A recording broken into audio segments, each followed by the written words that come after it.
actualité, on va parler religion. L'église Nouvelle Apostolat Authentique a organisé le dimanche 18 janvier 2026 à Kinshasa, la capitale, un service divin exceptionnel consacré à la chorale. Ce moment de sensibilisation et de préparation spirituelle a mis en avant le rôle central des choristes et musiciens dans la mission évangélique de l'église. Au-delà de la louange, cette rencontre a également permis d'évaluer ensemble le préparatif en vue d'un grand rendez-vous spirituel prévu au mois d'août 2026. Jos Katamo pour les détails.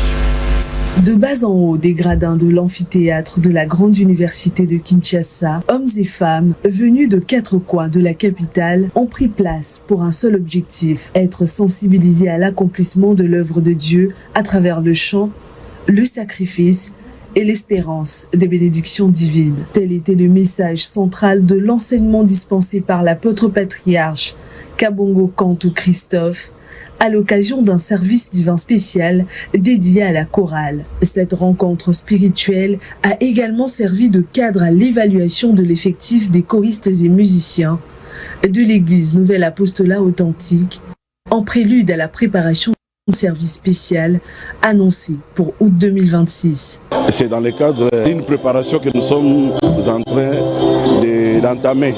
Parce qu'en réalité, les grands services humains prévus pour toute la ville de Kinshasa, ça sera pour le mois d'août, comme l'a annoncé notre apôtre patriarche. On voulait voir un peu l'effectif au vu de l'objectif qui nous est assigné d'atteindre 5000 choristes et 400, plus ou moins 400 instrumentistes. Servir Dieu à travers le chant, c'est répondre favorablement à l'appel divin et devenir un véritable acteur de l'œuvre de Dieu. Un message accueilli avec ferveur par les choristes et musiciens qui ont exprimé leur satisfaction et leur engagement renouvelé. Alors moi particulièrement, ce que j'ai pris comme décision aujourd'hui, c'est de répondre là où j'ai trébuché, de répondre là où j'ai abandonné, afin que mon Seigneur Jésus-Christ me trouve dans de bonnes actions et toujours dans la chorale. Je suis dans une joie immense, car notre apôtre patriarche nous a délivré un message de chant, mais aussi comment nous, choristes, devrions nous tenir. Que tous les chantres viennent louer Dieu dans la joie. C'est dans une parfaite symphonie musicale que s'est clôturé ce service divin. Pour l'ENAA, l'objectif demeure clair: étendre son ministère à travers le monde et préparer le peuple de Dieu à la venue du Seigneur.